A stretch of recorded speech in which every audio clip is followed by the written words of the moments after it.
আজকে দেখ, আজকে আমরা চলে এলাম দ্রবণের 4th ক্লাসে, 4 নম্বর ক্লাসে। তো এই ক্লাসটায় আগের দিন আমরা যেখানে করে গেছিলাম, আগের দিন দেখ এই টপিকটা আমরা পড়েছি, বাষ্প চাপের আপেক্ষিক অবনমন। আগের দিন আমরা পড়েছি বাষ্পচাপের আপেক্ষিক অবনমন, এই টপিকটা পড়েছি। আচ্ছা, এই টপিকের আমরা কি পড়েছিলাম আগের দিন? এই টপিকের আমরা থিওরি পোর্শনটা পুরোটা পড়েছিলাম, ঠিক আছে? তো আমাদের এখানে কলিগেটিভ প্রপার্টি কটা আছে বলেছি? 4টে আছে। 4টে থেকেই থিওরি ক্লিয়ার এবং নিউমেরিক্যালস, এই হচ্ছে আমাদের এইভাবে গুছিয়ে পড়তে হবে। যেটা থেকে তোদের আমি কি করেছি, আমি তোদের ওই জেরক্সটা দিয়েছি, যে জেরক্সটা দেখবি এই 4টে কলিগেটিভ প্রপার্টির উপর মোটামুটি 30টা মতো অঙ্ক আছে। একটা দুটো নর্মালিটি মোলারিটির আছে, 30টা মতো অঙ্ক আছে। এছাড়াও তোদের দেখবি আমি শুরুতে ওই নর্মালিটি মোলারিটির ওপর অঙ্ক কীভাবে কী করবি সেগুলো করিয়ে দিয়েছি। তো আগের দিন আমাদের থিওরিটা হয়ে গেছে, ঠিক আছে? আজকে আমরা চলে যাব নিউমেরিক্যালসে, বাষ্পচাপের আপেক্ষিক অবনমনের নিউমেরিক্যালসে চলে যাব এবং তারপর দুটো কলিগেটিভ প্রপার্টি পড়ব এবং তাদের নিউমেরিক্যালস করিয়ে আমি তোদের বাড়ির কাজ দেব, ঠিক আছে? বোঝা গেছে? তাহলে দেখবি আমার ওই যে জেরক্স দিয়েছি সেখানে ভেরিয়াস টাইপের অঙ্ক আছে, প্রত্যেকটা কলিগেটিভ প্রপার্টি থেকেই আছে। তো বাষ্পচাপের আপেক্ষিক অবনমন সংক্রান্ত যে সমস্ত প্রবলেমগুলো আছে সেগুলোকে আমরা কীভাবে সলভ করব। দেখ, আমরা আগের দিন এই যে বাষ্পচাপের আপেক্ষিক অবনমন পড়েছিলাম। দেখ, এইটা থেকে আমরা পেয়েছিলাম রাউল্টের এই সূত্র থেকে P0 minus P/P0 equal to x2। আশা করি থিওরি পড়ে নিতে বলেছিলাম, টাইম পেয়েছিস কয়েকটা দিন, আশা করি পড়ে নিয়েছিস। তো এইটা থেকে কোনটা কি আমি আর বলে টাইম নষ্ট করছি না। তো এইটা থেকে এই যে অঙ্ক আসবে, অঙ্ক কীরকম দেবে দেখ, অঙ্কে তোকে এরকম দিয়ে দেবে, তোকে দ্রাবটা কত গ্রাম আছে তোকে বলে দেবে, তোকে দ্রাবকের গ্রাম কত আছে বলে দেবে, ঠিক আছে? তো আবার এই অঙ্কগুলোই করতে হবে। দেখ, x2 মানে কি? x2 মানে হচ্ছে এই তো ফর্মুলা, এই বড়ো ফর্মুলাটায় মনে থাকবে না, বসানোর দরকার নেই, হ্যাঁ, গন্ডগোল হয়ে যাবে আরও। তো তোরা কি করবি, এইভাবেই করবি, অঙ্কগুলো সুবিধা হবে। তোরা প্রথমে লিখবি যে এটা থেকে আমরা জানি বাষ্পচাপের আপেক্ষিক অবনমন সংক্রান্ত রাউল্টের সূত্র থেকে আমরা জানি বলে এইটা লিখলি। এটা লেখার পর পরের লাইনে x2-র জায়গায় লিখলি n2/n1 + n2, ঠিক আছে? এবার বোঝ ভালো করে, দ্রাবকে কত দিয়ে চিহ্নিত করি? 2 দিয়ে। আর দ্রাবককে কত দিয়ে চিহ্নিত করি? 1 দিয়ে। তাহলে এখানে দ্রাবটাকে যদি গ্রামে দেয়, তুই তাহলে কিসে চলে যাবি? দ্রাবটাকে গ্রামে দিলে দ্রাবটাকে কিসে নিয়ে যাবি? মোলে। সেই মোলটা কি মোল বেরোলো? সেই মোলটা বেরোলো n2। আচ্ছা, দ্রাবকটাকে কিসে নিয়ে যাবি? দ্রাবকটাকেও নিয়ে যাবি মোলে, সেই মোলটা কি বেরোলো? n1। দেখ, n1 পেয়ে গেলি, n2 পেয়ে গেলি, সেইগুলো এখানে পুট করে দিবি, যার জায়গায় যেটা তার জায়গায় সেটা পুট করে দিবি, ঠিক আছে? এই পুট করে দেওয়ার পর এখানে দেখবি তোকে P0 এবং P এই দুটো মান হয়তো বলে দেবে, বা P এর মানটা বলে দেবে, P0টা বলবে না।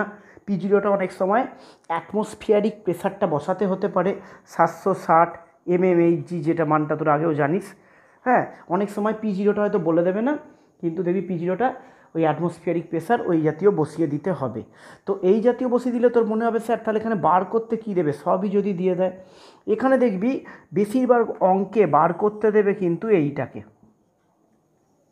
দ্রাবের মলিকুলার ওয়েটটাকে, দ্রাবের মলিকুলার ওয়েট, ঠিক আছে? তো দ্রাবের মলিকুলার ওয়েটটা সাধারণত তোকে বার করতে দেবে। তুই এটাকে m2 দিয়েও লিখতে পারিস, m দিয়েও লিখতে পারিস।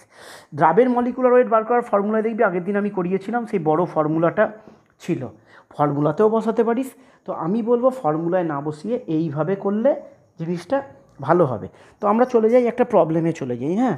আমার জেরক্সের 29 নম্বর প্রবলেমটায় আমরা চলে যাই। জেরক্সের থেকে যে পিডিএফটা তোদের দিয়েছি সেই পিডিএফের 29 অঙ্ক নাম্বার হচ্ছে কি 29।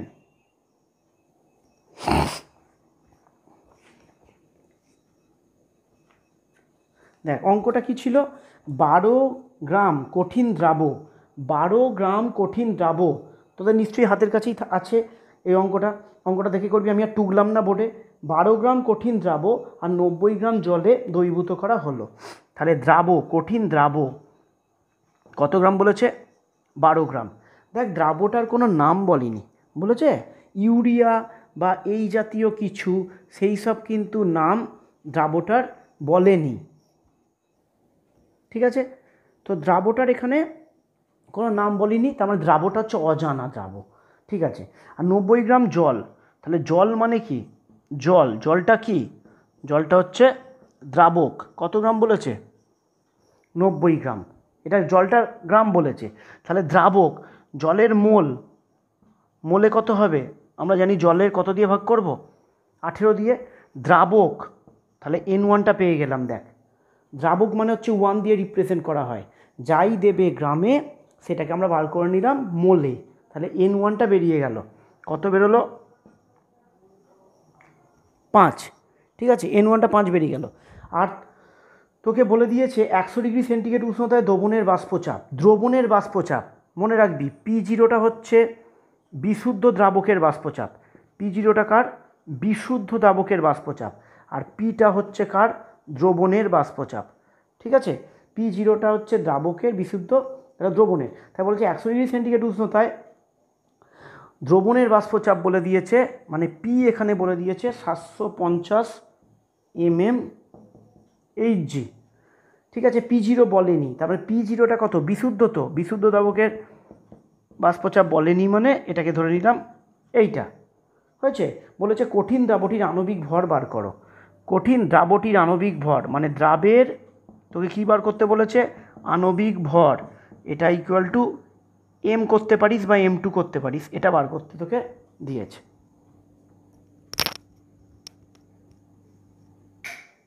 ঠিক আছে, তো বোঝা গেল অঙ্কটা কি দিয়েছে। অঙ্কটা এইটা দিয়েছে। তো এইটা যখন দিয়েছে, তাহলে আমরা ডাইরেক্ট যদি বসিয়ে দিই একবারে, তাহলে আমাদের কলিগেটিভ প্রপার্টি দিয়ে কী জানি? P0 minus P by P0 equal to x2। ঠিক আছে, এবার x2-র জায়গায় আমরা কি করে দিতে পারি? x2-র জায়গায় করে দিতে পারি N2 by N1 plus N2। ঠিক আছে, তো এখানে N2টা কত হবে? N2 মানে কি? দ্রাবের মোল কত হবে? দ্রাবের মোল হচ্ছে দ্রাবের ভর বাই দ্রাবের আণবিক ভর কত ধরেছি? M। তাহলে দ্রাবের মোল কত হলো? 12/m। তাহলে N2 হচ্ছে 12/m। N1 কত বেরিয়েছে? N1 বেরিয়েছে 5, আর N2 আবার কত লিখব? 12/m। ঠিক আছে, 12/m, আর নিচে হচ্ছে 5 প্লাস 12/m। তো এখান থেকে তুই এখানে কি মান বসাবি? P0-র জায়গায় বসাবি 760, P এর জায়গায় বসাবি 750, নিচে বসাবি 760, আর এটা যেটা আসবে এটাকে সলিউশন করে এখান থেকে তোকে M এর মান বার করতে হবে। ঠিক আছে, এই হচ্ছে সিম্পল অঙ্ক। এখানে দেখবি M এর মানটা 180 বা 179 পয়েন্ট সামথিং এরকম কিছু একটা বেরোবে। তাহলে 29 অঙ্কটা ক্লিয়ার একদম। একটু লিখে করবি, যে এক্ষেত্রে দ্রাবের ভর 12 গ্রাম, যেগুলো দেওয়া আছে, যেগুলো যেভাবে করিস অঙ্ক। তো জলের ভর 90 গ্রাম, অতএব জলের মোল বা ব্যাকেটে দ্রাবক লিখে দিতে পারিস। মোল হচ্ছে 90/18 সমান 5। আচ্ছা, তারপরে দ্রাবের ভর হচ্ছে 12 গ্রাম। মনে করি দ্রাবের আণবিক ভর সমান M, অতএব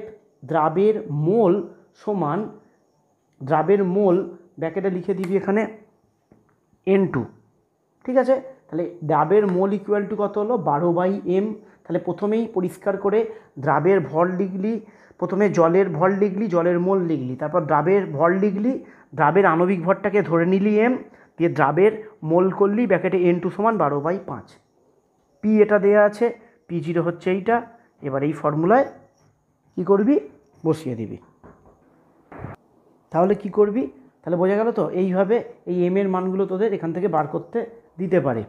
এবার দেখবি যে জেরক্সটা, যে ছবিটা দিয়েছি, যে অঙ্কগুলো দিয়েছি, ওখানে দেখবি বাষ্পচাপের আপেক্ষিক অবনমনের অঙ্ক কিন্তু তুলনামূলক একটু কম আছে।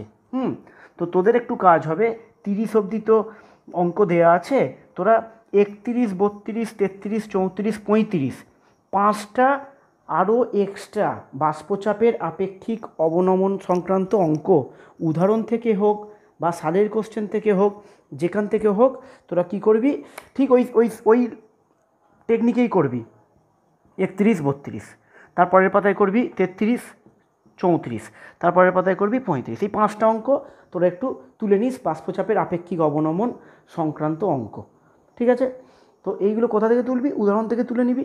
আর বারবার বলছি, ওই M2 অত বড় ফর্মুলাটায় না করে যেভাবে বুঝিয়ে করলাম সেইভাবেই তোরা করবি।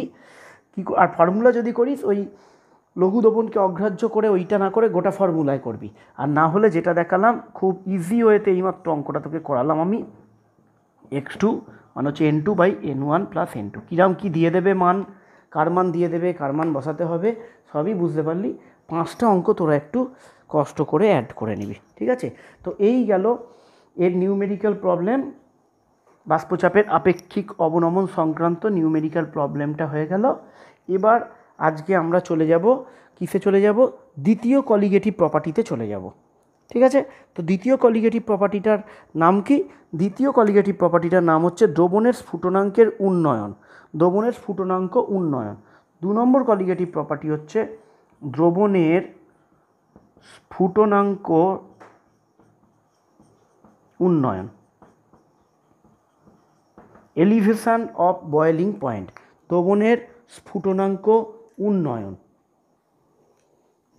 তো এখানে আমরা স্ফুটনাঙ্কটা মোটামুটি সবাই জানি, যে উষ্ণতায় কোনো তরল ফুটতে শুরু করছে সেই উষ্ণতাটাকে আমরা বলছি বয়েলিং টেম্পারেচার বা বয়েলিং পয়েন্ট।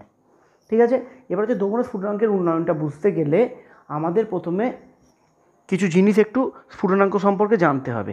স্ফুটনাঙ্ক জিনিসটা কী? দেখ, কি আমরা কি জানি, যে উষ্ণতায় তরলটা ফুটতে শুরু করছে, তাই তো, সেই উষ্ণতাটাকে আমরা বলছি স্ফুটনাঙ্ক। এবার তরলটা কখন ফুটতে শুরু করে? একটা তরল ফুটতে শুরু করবে কখন? যখন তরলের বাষ্পচাপ ইকুয়াল টু বাহ্যিক বহিস্থ বাষ্পচাপ, মানে অ্যাটমসফিয়ারিক প্রেসার। যখন কোনো তরলের বাষ্পচাপ এবং বহিস্থ বাষ্পচাপ বা বহিস্থ বাষ্পচাপ হবে না, ওটা বহিস্থ চাপ হবে, এখানে তো বাষ্পচাপ নয়, বহিস্থ চাপ। যখন কোনো তরলের বাষ্পচাপটা, ধর এখানে তরল আছে, ঠিক আছে, এই তরলের বাষ্পচাপ আর বাহ্যিক বাষ্পচাপ, মানে যেটাকে আমরা বলছি অ্যাটমসফিয়ারিক প্রেসার, ঠিক আছে, আবার বাহ্যিক বাষ্পচাপ বলে ফেলছি, বাহ্যিক চাপ এবং তরলের বাষ্পচাপ এই দুটো যখন ইকুয়াল হয়ে যাবে, সমান হয়ে যাবে, তখন যে টেম্পারেচারে এই দুটো সমান হবে সেই টেম্পারেচারে কিন্তু তরলটা ফুটতে শুরু করবে। ঠিক আছে? এবার প্রশ্ন হচ্ছে যে শুরুতেই কেন তার ফুটতে শুরু করছে না? শুরুতেই ফুটতে শুরু করছে না কেন? কারণ শুরুতে এখানে সাফিসিয়েন্ট বাষ্প থাকে না, তাই এর বাষ্পচাপটাও তুলনামূলক কী হয়? কম হয়।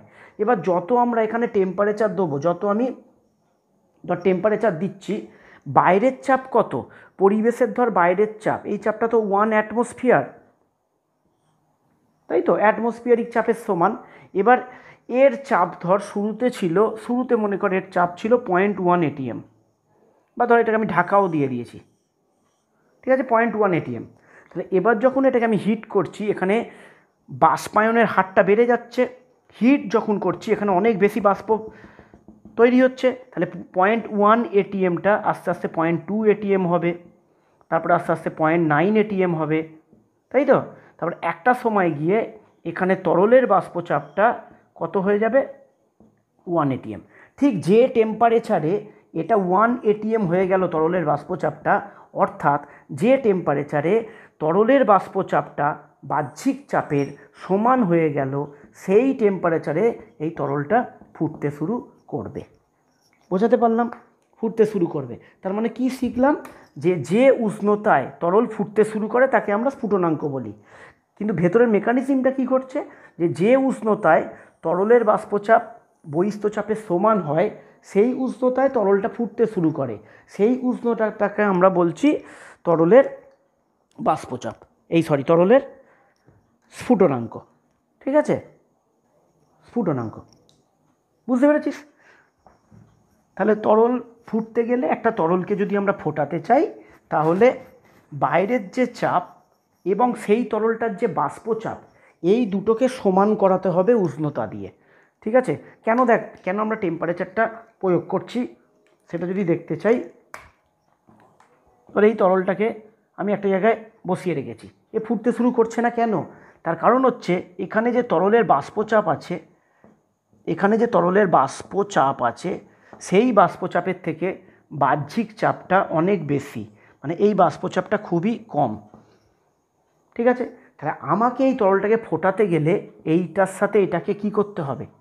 এইটার সাথে এটাকে সমান করতে হবে। সেই সমান করতে গেলে এখানে বাষ্পর সংখ্যা কি করতে হবে? অনেক বাড়াতে হবে। বাষ্পর সংখ্যা যত বাড়বে তত এই বাষ্পচাপটা কী হবে? তত বাড়বে, এবং এই বাষ্পচাপটা বাড়তে বাড়তে বাড়তে বাড়তে একটা টাইমে গিয়ে এর সাথে সমান হয়ে যাবে। সেই উষ্ণতায় তরলটা এখানে ফুটতে শুরু করবে। তো এই বাষ্প বাড়ানোর জন্য আমরা কি করব? এটাকে হিট করব। এই হিট করতে করতে করতে করতে আমরা এখানে অনেক বাষ্প বাড়ালাম, বাড়াতে বাড়াতে বাড়াতে বাড়াতে যত বাষ্প বাড়বে তত বাষ্পচাপ বাড়বে, যত বাষ্প বাড়ছে তত বাষ্পচাপ বাড়ছে, বাড়াতে বাড়াতে বাড়াতে বাড়াতে একটা টাইমে গিয়ে এই বাষ্পচাপটা অ্যাটমসফিয়ারিক চাপের, বাহ্যিক চাপের সমান হয়ে যাবে। যে উষ্ণতায় এটা সমান হবে সেই উষ্ণতায় তরলটা ফুটতে শুরু করবে। তুই যদি এটাকে ঢাকা দিয়ে ফোটাস তাহলে আরও তাড়াতাড়ি হবে, কারণ কিছু বাষ্প তো এখানে বেরিয়ে যাচ্ছে, ওখানে বেরোবে না। তাই ঢাকা দিয়ে রাখলে আরও তাড়াতাড়ি এই বাষ্পচাপটা অ্যাটমসফিয়ারিক চাপের সমান হবে এবং তরলটা ফুটতে শুরু করবে। বোঝা গেল? তাহলে কি শিখলাম? যে উষ্ণতায় তরলের বাষ্পচাপ বাহ্যিক চাপের সমান হবে সেই উষ্ণতায় তরলটা ফুটতে শুরু করবে, সেই উষ্ণতাকে আমরা বলছি স্ফুটনাঙ্ক। ঠিক আছে? আচ্ছা, এইবার আমরা চলে যাব স্ফুটনাঙ্কের উন্নয়ন। জিনিসটা কি স্ফুটনাঙ্কের উন্নয়ন? এটা মনে কর বিশুদ্ধ দ্রাবক, ভালো করে বুঝতে হবে। একটা কলিগেটিভ প্রপার্টি বুঝলেই পরেরটা হয়ে যাবে। ওই জন্য বললাম আজকে কিন্তু দুটো কলিগেটিভ প্রপার্টি পড়াবো এবং তার অঙ্ক একটা দুটো করিয়ে দেবো। ঠিক আছে? তো এইটা হচ্ছে ধর বিশুদ্ধ দ্রাবক। তো বিশুদ্ধ যদি দ্রাবক হয়, আমি ঢাকা দিয়ে দিলাম, বিশুদ্ধ দ্রাবক। আর এটা হচ্ছে এই দ্রাবকটা, মানে এখানে যদি জল নিই তাহলে এটা জল, এই বিশুদ্ধ দ্রাবকের একটা দ্রবণ, মানে এই বিশুদ্ধ দ্রাবকেরই একটা দ্রবণ, মানে এখানে আমি কিছু একটা কি অ্যাড করেছি? দ্রাব অ্যাড করেছি। বোঝা গেল? আচ্ছা, এইখানে যে দ্রাবটা অ্যাড করলাম তার কিন্তু এই চারটে বৈশিষ্ট্য থাকবে। আমি কিন্তু আজকে আর বলছি না বৈশিষ্ট্যগুলো, বলছি না বলেও সেই বলে দিই। ঠিক আছে? কী কী হতে হবে? কঠিন, অনুদ্বায়ী, তড়িৎ অবিশ্লেষ্য আর অসংযোজিত, এই চারটে ক্রাইটেরিয়া কিন্তু থাকতে হবে। তার মানে দেখ, এখানে যদি জল নিই তাহলে এটা জলে ওই কন্ডিশন ওয়াইজ একটা দ্রাব আমি মিশিয়েছি। এটা যদি বেঞ্জিন নিই তাহলে আমি বেঞ্জিনে মিশিয়েছি। বোঝা গেল? তাহলে এটা হচ্ছে বিশুদ্ধ দ্রাবক, আর এটা হচ্ছে ওই বিশুদ্ধ দ্রাবকের দ্রবণ যার মধ্যে দ্রাবটা আমি কি মিশিয়েছি? ওই চারটে বৈশিষ্ট্যযুক্ত একটা দ্রাব মিশিয়েছি। ঠিক আছে? ক্লিয়ার? আচ্ছা, এখানে পরিমাণটাও ধরে নে সমান, আমি কম বেশি আঁকাটা হয়ে গেছে। আচ্ছা, এবার দেখ এর যে স্ফুটনাঙ্ক, বাহ্যিক চাপ এখানে কত আছে? 1 অ্যাটমসফিয়ার। এখানেও বাহ্যিক চাপ কত? বাহ্যিক চাপ তো আর পাল্টাবে না, বাহ্যিক চাপ 1 অ্যাটমসফিয়ার, ওখানে হচ্ছে 1 অ্যাটমসফিয়ার। ঠিক আছে? আচ্ছা, এবার দেখ বিশুদ্ধ দ্রাবক, বিশুদ্ধ দ্রাবকের বাষ্পচাপ দ্রবণের বাষ্পচাপের থেকে সবসময় কি হয়? বেশি হয়। পড়িয়েছি, দেখবি পড়িয়েছি, P0 always greater than P। তাহলে বিশুদ্ধ দ্রাবকের বাষ্পচাপ সেই দ্রাবকের দ্রবণের থেকে, যদি এই ধরনের দ্রাব যোগ করি তাহলে সেই দ্রাবকের দ্রবণের থেকে এখানকার চাপ যদি P হয় আর এটা যদি P0 হয়, তাহলে P0টা কিন্তু সবসময় কি হয়? বেশি হয়। আগে পড়িয়ে দিয়েছি আগের ক্লাসে। আচ্ছা, এইবার দেখ মনে কর বাহ্যিক চাপ 1 অ্যাটমসফিয়ার আর এটা হচ্ছে এখানেও 1 অ্যাটমসফিয়ার। আচ্ছা, এটা কেন হয়? আগের দিন বলেছিলাম যে এইখানে বলেছিলাম এই সারফেসে কি কি থাকে? দুটো জিনিস থাকে দ্রবণের ক্ষেত্রে। এই সারফেসে দুটো জিনিস থাকবে, ওই অনুদ্বায়ী দ্রাবটাও থাকবে আবার দ্রাবকটাও থাকবে, দুটোই থাকবে। কিন্তু এখানে সবাই কি আছে? এখানটায় এই জায়গাটায় সব কি আছে? সব আছে ওই বিশুদ্ধ দ্রাবকটা আছে, কিন্তু এখানে কি আছে, অনুদ্বায়ী ওই দ্রাবটা রয়ে গেছে। তাহলে এখানে বাষ্প যত না তৈরি হবে, এখানে বাষ্প কি তৈরি হবে, অনেক বেশি তৈরি হবে, কারণ এখানে বাষ্পায়নটা কি হবে, বেশি হবে। আগের ক্লাসে করিয়েছি। এইবার তাহলে একটা জিনিস দেখ, কি হলো, যে এখানে বাষ্পের পরিমাণটা কি হলো, বেশি, তাই এর বাষ্পচাপের মানটা কি হয়েছিল, আগের দিন বুঝিয়েছিলাম, বেশি। আচ্ছা, এখানে বাষ্পটা কম, তাই এখানে এর বাষ্প চাপটা কি হচ্ছে, ওর থেকে কম। ঠিক আছে, এইবার ধর এখানে এক্সাম্পল দিচ্ছি, এখানে বাষ্পচাপটা বেশি, ধর এখানে বাষ্পচাপটা এক্সাম্পল সব, কিন্তু ধর 0.7 ATM, এর থেকে এর বাষ্পচাপটা কি বলেছি, কম হবে। এখানে ধরে নিলাম এখানে 0.3 ATM। কেন কম হচ্ছে, কারণ এখানে বাষ্পটা কম তৈরি হচ্ছে, এখানে বাষ্পটা বেশি তৈরি হচ্ছে। এবার তোদের স্বাভাবিক লজিকে বল যে এখানে বিশুদ্ধ যখন দ্রাবক নিয়েছিলাম তখন তার স্ফুটনাঙ্কটা, মানে আমি এখানে এবার হিট দেবো, তো এটাকে হিট দেবো। হিট কেন দেবো, কারণ এখানে 0.7 ATM আছে, এটাকে বাড়িয়ে বাড়িয়ে বাড়িয়ে বাড়িয়ে কতয় নিয়ে যেতে হবে, 1 ATM নিয়ে যেতে হবে। বাহ্যিক চাপের সঙ্গে বাষ্পচাপটা যখন সমান হবে তখন এটা ফুটতে শুরু করবে। তাহলে 0.7 থেকে 1 ATM নিয়ে যেতে যত না টেম্পারেচার এখানে লাগবে, 0.3 থেকে 1 ATM নিয়ে যেতে এখানে বেশি টেম্পারেচার লাগবে কিনা দেখ, লাগবে তো। এখানে 0.7 আছে, তাহলে এখানে অল্প হিট দিলেই তরলটা ফুটতে শুরু করবে।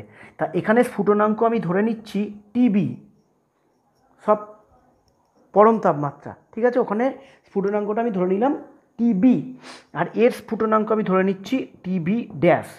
স্ফুটনাঙ্ক মানে কি, যে উষ্ণতায় এটা ফুটতে শুরু করবে। তাহলে ফুটতে কখন শুরু করবে, যখন এই 0.7 ATMটা 1 ATM, মানে এইটার এইটা যখন সমান হয়ে যাবে। ঠিক আছে, তাহলে দেখ এইটার ক্ষেত্রে যেহেতু অলরেডি বাষ্পচাপটা বেশি ছিল, তাই এখানে এই টেম্পারেচারটা তুলনামূলক এর থেকে এটা কম লাগবে, তাই তো। কারণ এখানে তো অলরেডি বাষ্পচাপটা বেশি, এখানে বাষ্পচাপটা বেশি, তাহলে এখানে আর বেশি বাষ্প তৈরি করতে হবে না, তাই এখানে আর বেশি হিট দিতে হবে না, তাই এখানে বেশি টেম্পারেচারের প্রয়োজন নেই। কিন্তু এখানে যেহেতু বাষ্পচাপটা অনেকটাই কম থাকে বিশুদ্ধ দ্রাবকের তুলনায়, এর বাষ্পচাপটা যেহেতু কম, তাই এখানে অনেক বেশি পরিমাণে কি দিতে হবে, অনেক বেশি পরিমাণে হিট দিতে হবে, মানে এখানে টেম্পারেচারের প্রয়োজনটা অনেক বেশি। তাই এর টেম্পারেচারটা বেশি লাগবে বলে এর বয়েলিং পয়েন্টটা যদি টিবি ড্যাশ ধরি, তাহলে কি দেখলাম, TB dash is greater than TB, TB dash greater than TB. তার মানে কি শিখলাম, বিশুদ্ধ দ্রাবকের স্ফুটনাঙ্ক টিবি, বিশুদ্ধ দ্রাবকের স্ফুটনাঙ্ক সেই দ্রাবকের দ্রবণের থেকে কম। তার মানে দ্রবণের স্ফুটনাঙ্ক সবসময় বেশি হবে, বিশুদ্ধ দ্রাবকের স্ফুটনাঙ্ক সবসময় কম হবে। তাহলে এই যে স্ফুটনাঙ্কের ডিফারেন্স, এই যে বিশুদ্ধ দ্রাবক থেকে আমরা দ্রবণ তৈরি করলাম, বিশুদ্ধ দ্রাবকের স্ফুটনাঙ্ক কত ছিল, টিবি, দ্রবণের স্ফুটনাঙ্ক কত হলো, টিবি ড্যাশ। এটা ছিল কম, এটা ছিল বেশি, তাহলে এই যে কম থেকে এটা বাড়লো, এইটাকে আমরা বলছি স্ফুটনাঙ্কের উন্নয়ন, স্ফুটনাঙ্কের উন্নয়ন। এই স্ফুটনাঙ্কের উন্নয়নকে আমরা লিখব ডেল্টা টিবি দিয়ে। ঠিক আছে, স্ফুটনাঙ্কের উন্নয়নকে আমরা লিখব ডেল্টা টিবি দিয়ে, স্ফুটনাঙ্কের উন্নয়নকে আমরা রিপ্রেজেন্ট করব ডেল্টা টিবি দিয়ে। ডেল্টা টিবি ইকুয়াল টু কী দাঁড়ালো, TB dash minus TB. TB ড্যাশটা কার স্ফুটনাঙ্ক, বোঝা গেল। তাহলে টিবি ড্যাশটা কী হলো, দ্রবণের স্ফুটনাঙ্ক, আর টিবিটা কী হলো, বিশুদ্ধ দ্রাবকের স্ফুটনাঙ্ক। আচ্ছা, তাহলে দেখ, তাহলে বোঝা গেল টিবি ড্যাশটা কী হলো, টিবি ড্যাশটা হলো দ্রবণের স্ফুটনাঙ্ক, টিবিটা হলো বিশুদ্ধ দ্রাবকের স্ফুটনাঙ্ক। তাহলে আমরা নতুন যে কলিগেটিভ প্রপার্টিটা পেলাম স্ফুটনাঙ্কের উন্নয়ন, তাকে আমরা রিপ্রেজেন্ট করলাম। স্ফুটনাঙ্কের উন্নয়ন কেন হলো, আমি দেখ দুটো দিয়ে বুঝিয়ে দিলাম, এই বাষ্পের ডিফারেন্সের জন্য এই স্ফুটনাঙ্কের উন্নয়নটা হলো। ঠিক আছে, এই বাষ্পের ডিফারেন্সের জন্য। তো এখানে কলিগেটিভ প্রপার্টিটা কী দাঁড়ালো, দাঁড়ালো delta TB equal two TB dash minus TB, delta TB equal two TB dash minus TB. তো ডেল্টা টিবিটা এখানে হচ্ছে স্ফুটনাঙ্কের উন্নয়ন, এইটা হচ্ছে কলিগেটিভ প্রপার্টি। আর টিবি ড্যাশটা হচ্ছে দ্রবণের স্ফুটনাঙ্ক, টিবিটা হচ্ছে বিশুদ্ধ দ্রাবকের স্ফুটনাঙ্ক। এগুলো কিন্তু সব কিসে মান লিখবি, সবসময় চেষ্টা করবি কেলভিনে লেখা। যদিও বলে দিই, তুই যদি এটাকে সেন্টিগ্রেডে আর এটাকেও সেন্টিগ্রেডে বসাস, দুটোর বিয়োগফল কিন্তু ওই একই আসবে। দুটো কেলভিনে বসিয়ে যা বিয়োগফল আসবে, দুটো সেন্টিগ্রেডে বসিয়ে করলেও বিয়োগফল কিন্তু একই আসবে। কেন? তুই যদি এটাকেও সেন্টিগ্রেডে বসাস, তার সাথে কত যোগ করতে হয়? 273। তুই যদি এটাকেও সেন্টিগ্রেডে বসাস, তার সাথে কত যোগ করতে হয়? 273। ওগুলো কেটে যাবে। তো এই হচ্ছে আমাদের দ্বিতীয় কলিগেটিভ প্রপার্টি, যেটাকে আমরা লিখছি ডেল্টা টিবি দিয়ে। আচ্ছা, এবার যদি দেখ আমরা বাষ্পচাপের সঙ্গে টেম্পারেচারের একটা লেখচিত্র আঁকি, দেখবি বইতেও আঁকা আছে, উষ্ণতার সঙ্গে বাষ্পচাপ। মানে এই অ্যাক্সিসটা কি বোঝাচ্ছে? এই অ্যাক্সিসটা বোঝাচ্ছে বাষ্পচাপ, এই অ্যাক্সিসটা বোঝাচ্ছে কি? উষ্ণতা। বাষ্পচাপের সঙ্গে উষ্ণতা। যদি বিশুদ্ধ দ্রাবকের ক্ষেত্রে এই লেখচিত্রটা এরকম হয়, এটাকে আমরা বলছি বিশুদ্ধ দ্রাবকের লেখচিত্র, তাহলে দ্রবণের লেখচিত্রটা দেখবি এই এরকম হবে। নিচেরটা হচ্ছে দ্রবণের ক্ষেত্রে লেখচিত্র, এখানে অবশ্যই দ্রাবটা কিন্তু ওই 4টে বৈশিষ্ট্যযুক্ত, দ্রাবটা কিন্তু ওই 4টে বৈশিষ্ট্যযুক্ত। আর দ্রাবকটা হচ্ছে বিশুদ্ধ দ্রাবক, আর দ্রবণটা হচ্ছে ওই বিশুদ্ধ দ্রাবকের 4টে ওই বৈশিষ্ট্যযুক্ত দ্রাব যোগ করার ফলে দ্রবণের লেখচিত্রটা হচ্ছে এইটা, এটা হচ্ছে এইটা। কেন হচ্ছে দেখ, কারণ এখানে যে কোনো পয়েন্টে, ধর এই পয়েন্টটাতে যে কোনো পয়েন্টে, যদি এটাকে আমি আরও প্রসারিত করি, তাহলে দেখ একটু বেঁকে গেল লাইনটা, যাই হোক এটা বেঁকা আঁকা হয়েছে। তো যে কোনো পয়েন্টে, দেখ যে লাইনটা প্রসারিত করেছি, সেটা উপরের লাইন, ওইটাকে বাদ দিলে উপরের লাইন প্রসারিত করি, ধর এই লাইনটাকেই প্রসারিত করছি, এটা এখানে ঠেকলো আর এটা ঠেকলো এখানে, ঠিক আছে? তো এই গ্রাফে দেখ যদি এরকম টানি, ঠিক আছে, তো এই গ্রাফটায় আমি ধরে নিচ্ছি এটা হচ্ছে দ্রাবক, আমি দ্রাবকের স্ফুটনাঙ্ক আমি ধরে নিচ্ছি, বিশুদ্ধ দ্রাবকের স্ফুটনাঙ্ক টিবি, আর দ্রবণের স্ফুটনাঙ্ক হচ্ছে টিবি ড্যাশ। কেন ধরে নিচ্ছি? এই প্রেসারটাকে আমি ধরে নিলাম 1 অ্যাটমসফিয়ার, এই প্রেসারটাকে আমি ধরে নিলাম 1 অ্যাটমসফিয়ার। তাহলে এই যে টেম্পারেচার ভার্সেস বাষ্পচাপের এই যে লেখচিত্র রয়েছে, এই লেখচিত্রটায় দেখ এই পয়েন্টে দ্রাবকের লেখচিত্রে এই পয়েন্টে চাপটা কত হয়েছে? 1 অ্যাটমসফিয়ার। কোন পয়েন্টে হচ্ছে? এই পয়েন্টে। তাহলে এই পয়েন্টে উষ্ণতা কত হচ্ছে? টিবি। তাহলে এইটাই কি হচ্ছে? এটা হচ্ছে স্ফুটনাঙ্ক, ঠিক আছে? আর টিবি ড্যাশ এই 1 অ্যাটমসফিয়ারটা দ্রবণের ক্ষেত্রে দেখ এই পয়েন্ট এসে লাগছে, দেখ 1 অ্যাটমসফিয়ার প্রেসার দ্রবণের, এটা হচ্ছে প্রেসারের অ্যাক্সিস, তাহলে এই প্রেসারটা 1 অ্যাটমসফিয়ার হচ্ছে দ্রবণের ক্ষেত্রে কোন টেম্পারেচারে? টিবি ড্যাশে। তাহলে এবার উষ্ণতার এই যে লেখচিত্রটা রয়েছে, এই অ্যাক্সিসটা রয়েছে, উষ্ণতার অ্যাক্সিসে দ্রবণের স্ফুটনাঙ্ক কত হচ্ছে? TB dash. বিশুদ্ধ দ্রাবকের স্ফুটনাঙ্ক কত হচ্ছে? টিবি। তাহলে এই পোর্শনটাকে আমরা বলছি স্ফুটনাঙ্কের উন্নয়ন, এই পোর্শনটাকে আমরা বলছি স্ফুটনাঙ্কের উন্নয়ন।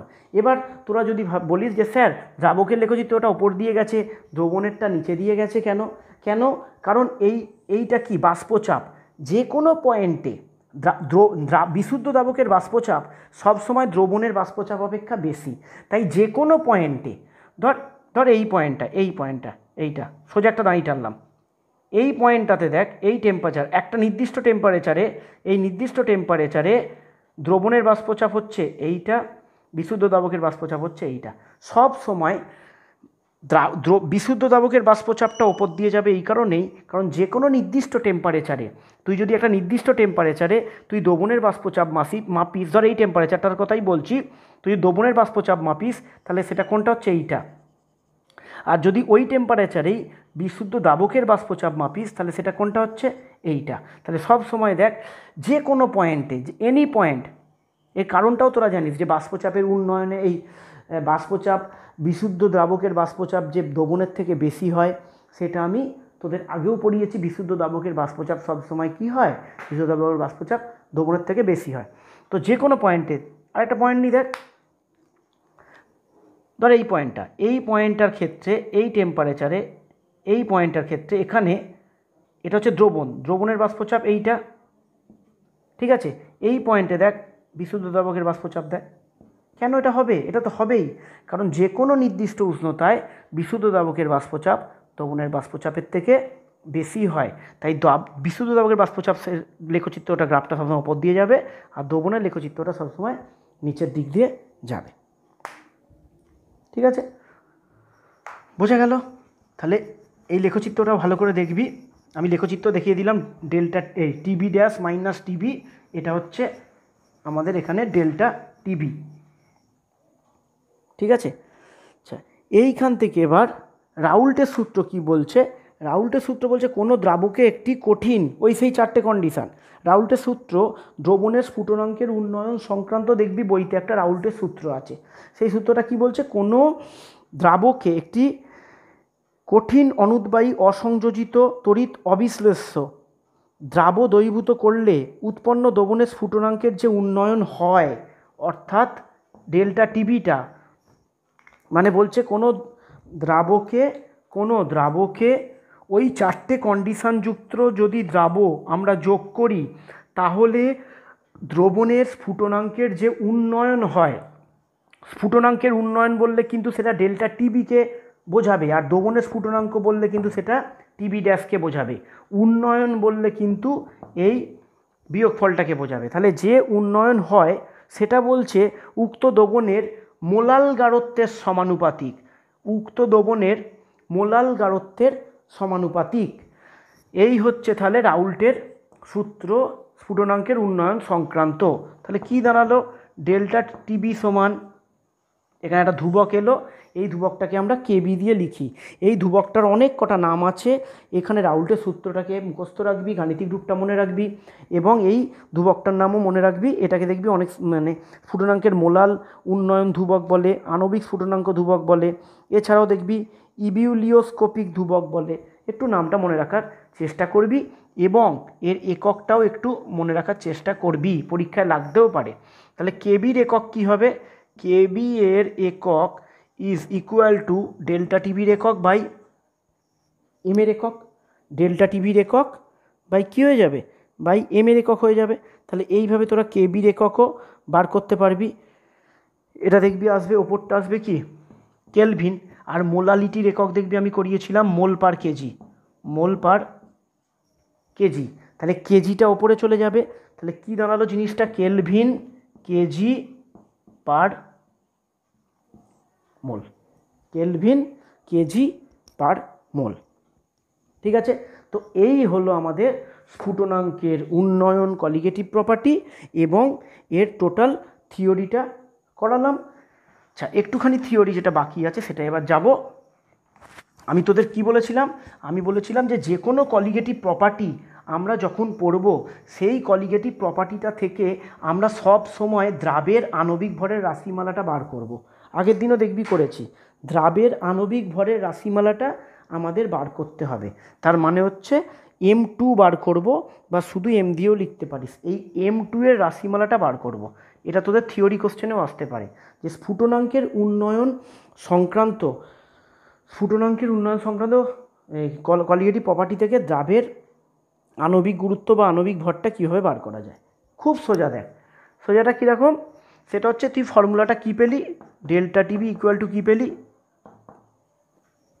কেবি into M, delta TB equal to KB into M পেলি। আচ্ছা, এখানে দেখ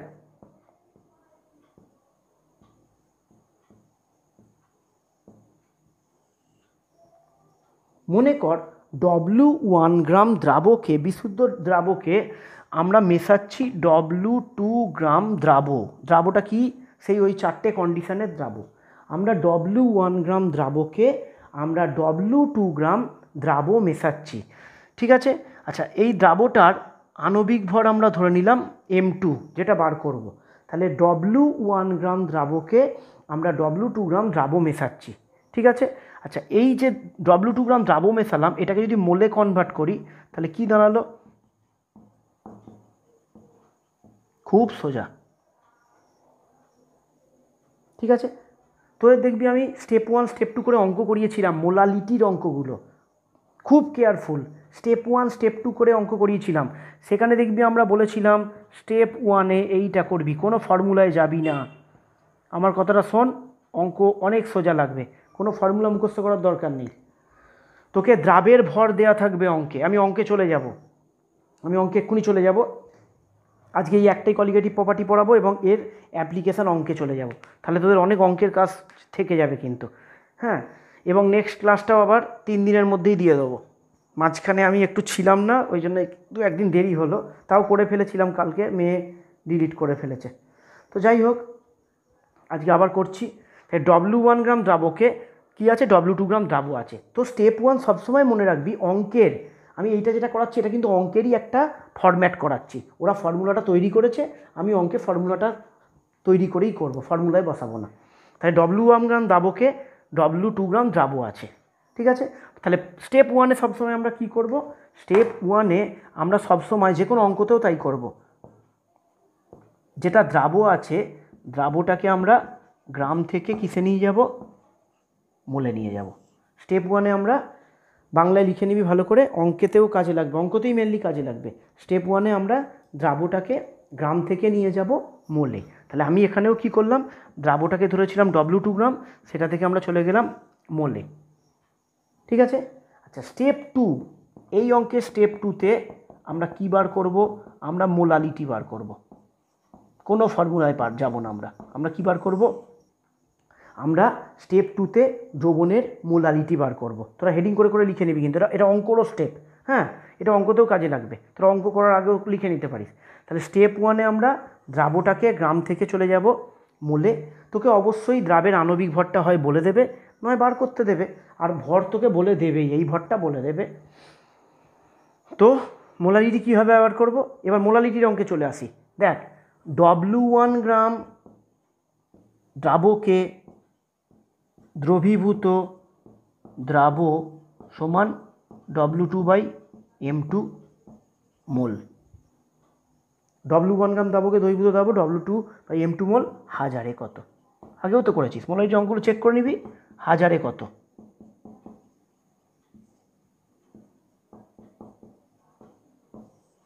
দেখ বেরোলো, খুব ইজি, খুব খুব ইজি। আবারও বলছি, স্টেপ 1-এ প্রথম স্টেপে তোরা কী করবি, ঠিক আছে। তাহলে যেটা বলছিলাম, দেখ স্টেপ 1-এ কী করব, যত গ্রাম দ্রাবক আছে সেটাকে তার মলিকুলার ওয়েট দিয়ে ভাগ করে আমরা তত মোল দ্রাবক করে নেব। তার মানে দ্রাবকটাকে স্টেপ 1-এ দ্রাবকটাকে গ্রাম থেকে মোলে যাব। তারপরের স্টেপে কী করব, তারপরের স্টেপে মোলালিটিটা বার করব। কীভাবে বার করব, দেখবি অঙ্কে দ্রাবকেরও ভর দিয়ে দেবে। তাহলে তত গ্রাম দ্রাবকে দ্রবীভূত দ্রাবের মোল বা দ্রাবক এত মোল, হাজারে কত। এইটা কী বেরোলো আমাদের, এটা বেরোলো মোলালিটি, মানে এইটাই আমার বেরিয়ে গেল ছোট হাতের এম, এটা বেরিয়ে গেল আমাদের ছোট হাতের এম, ঠিক আছে। তো ছোট হাতের এম যেই বেরিয়ে গেল, তাহলে এবার দেখ রাউল্টের সূত্র থেকে আমরা ফর্মুলায় কী পেয়েছি, কেবি ইন্টু এম। তাহলে এই এম এর মানটা ওখানে বসিয়ে দিচ্ছি, তাহলে কেবি into W2 into 1000 W1 into M2, এটা হচ্ছে ডেল্টা টিবি। তাহলে এখান থেকে তোর M2-র মানটা ইজি বেরিয়ে যাবে। তাহলে M2 ইকুয়াল টু হবে KB into W2 into 1000 delta TB into W1। তাহলে M2 ইকুয়াল টু কী বেরোলো, KB into W2 into 1000 W1 into delta TB, ঠিক আছে। তো এই বেরোলো। এবার তোদের চয়েস, তোরা অঙ্ক কিভাবে করবি। তোদের যদি মনে হয় যে আমরা স্যার এই ফর্মুলায় করব, তোরা তাও করতে পারিস, বা তোদের যদি মনে হয় আমি যে স্টেপ 1 স্টেপ 2 স্টেপ 3 করালাম, দেখ স্টেপ 1-এ আমি আবার বলছি, স্টেপ যেটা 1 ছিল এখানে তোকে কী করতে হবে, দ্রাবকটাকে গ্রামে দেওয়া থাকবে, তুই গ্রাম দ্রাবক থেকে সেটাকে কনভার্ট করবি মোল দ্রাবক, এটা হচ্ছে স্টেপ 1। আচ্ছা, স্টেপ 2 কী করবি, তুই বার করবি মোলালিটি, তুই এখানে বার করবি মোলালিটি, মানে কার মান বার করবি, ছোট হাতের এম। কীভাবে বার করবি, ওই যে দ্রাবকের ভর দেওয়া থাকবে, তো অঙ্কে দ্রাবকের ভর দেওয়া থাকবে, ধর সামথিং একটা দ্রাবক দেওয়া আছে, তাহলে এত গ্রাম দ্রাবকে দ্রবীভূত দ্রাবয় বা দ্রবীভূত দ্রাবের মোল সমান এই যে মোলটা পেলি এটা বসিয়ে দিলি, তাহলে 1000 গ্রামে কত, এটা বেরিয়ে গেল। এটা যেটা বেরোলো সেটাই তোর অঙ্কে কী বেরিয়ে গেল, ছোটো হাতের এম। এইবার তুই কি করবি, একদম ডাইরেক্ট রাউল্টের সূত্রের অঙ্কে এইটাকে, এই যে মানটা বেরোলো এই মানটাকে একদম এখানে গিয়ে বসিয়ে দিবি। তাহলে তোর W2 কে W1 KB এত কিচ্ছু মনে রাখতে হবে না, তুই এখান থেকে এম এর মানটা বার করে নিয়ে গিয়ে বসিয়ে দিবি। অঙ্কে কেবির মানও দেওয়া থাকবে, এম এর মানটা বার করে বসিয়ে দিলি।